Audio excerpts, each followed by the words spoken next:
My dear students, I, Selvin George from Bachpan and 7-Star Convent School, is going to give you the answers for the questions of chapter 1st, History of class 8th. First is state whether the true or false. You have to give the answers. James Mill divided Indian history into 3 periods: Hindu, Muslim, Christian. The answer is false. Official document helped us understand what the people of the country think. Answer is false. The British thought surveys were important for effective administration.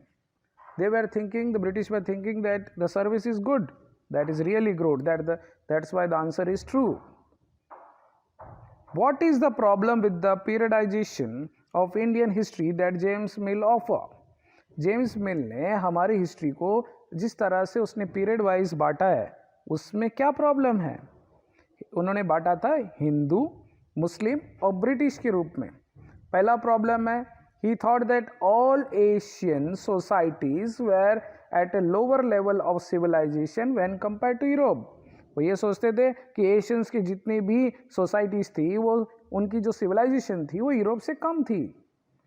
According to his telling of history, before the British came to India, Hindu and Muslim despots ruled the country. मतलब उनके मुताबिक जब British आने के पहले हमारे देश में बेवकूफ़ लोग राज करते थे और एकदम मतलब जिनके पास कोई अक्ल ही नहीं थी. Religious intolerance, caste taboos and superstitions practice dominated social life before the British came to India. Religious यानी हमारे यहाँ एक दूसरे को बर्दाश्त नहीं करते थे रिलीजन वाइज.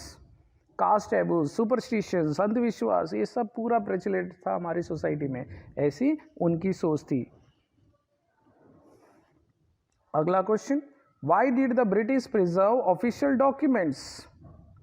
ब्रिटिश ने डॉक्यूमेंट्स, ऑफिशियल डॉक्यूमेंट्स को क्यों सुरक्षित रखना चाहते थे?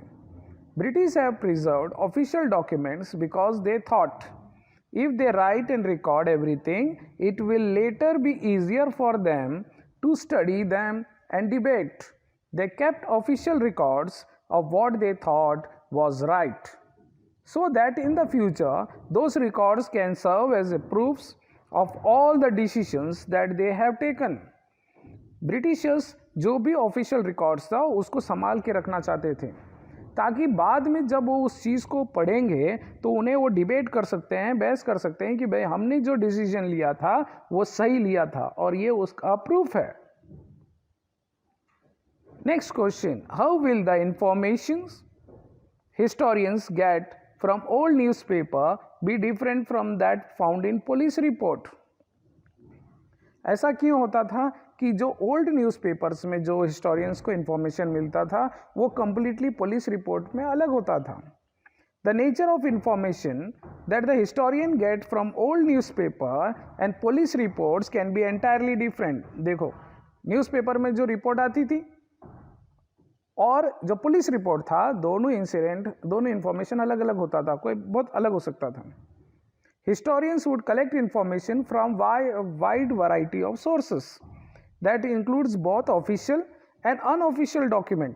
Historians जो थे वो न्यूज़पेपर्स में भी इंफॉर्मेशन निकालते थे, पुलिस रिपोर्ट भी देखते थे और भी बहुत जहाँ से इंफॉर्मेशन मिलती थी वो देखते थे और फिर उसमें से वो अंदाज़ा लगाते थे कि कौन सी सच है कौन सा झूठ है. The police report is strictly confined to the procedures and is concerned with record keeping rather than building a narrative. Police records तो वो लोग रिकॉर्ड रखने के लिए चाहते थे और वो पुलिस की अपनी सोच थी. Journalism and reporting tools follow a different approach that might bring out the finer detail about the event or the happening. लेकिन जो जर्नलिज्म्स थे, जो न्यूज़पेपर्स में छाप के आते थे, वो डिटेल इंफॉर्मेशन दे सकते थे. Often police report might oversee or neglect information that does not directly serve the function of law enforcement. अभी कभी पुलिस वालों ने कुछ लिखा है तो वो कुछ चीज़ों को नज़रअंदाज कर सकते थे क्योंकि उनके लॉ में वो ज़रूरत नहीं थी. लेकिन जो मास मीडिया था, न्यूज़पेपर्स थे, वो हर एक छोटी चीज़ उसकी जो मेरिट थे, जो एक्यूरेसी थी, एक एक छोटा छोटा डिटेल वो लोग न्यूज़पेपर में छापते थे, इन्वेस्टिगेट करते थे. ये बहुत काम का होता था हिस्ट्री में. अगर आपको हिस्ट्री पढ़नी है और हिस्ट्री समझना हो तो ये सारी चीज़ें आपको पता होना चाहिए। ये कुछ क्वेश्चन आंसर्स हैं जो हमने ये चैप्टर में हमने पढ़ा है, और आपको एक हिस्ट्री की नोटबुक बनानी है और उसमें ये चैप्टर के क्वेश्चन आंसर्स आपको लिखनी है और फिर बाद में इसे याद भी करना है। You have to learn, it will help you out later. अगर अभी से आप लोग इसे याद करने लगेंगे तो बाद में जाके ये बहुत आसान पड़ेगा। धीरे धीरे हम लोग थोड़ा थोड़ा करके पढ़ते रहेंगे तो और ये छुट्टियां भी अच्छी तरह से निकल जाएगी। Thank you.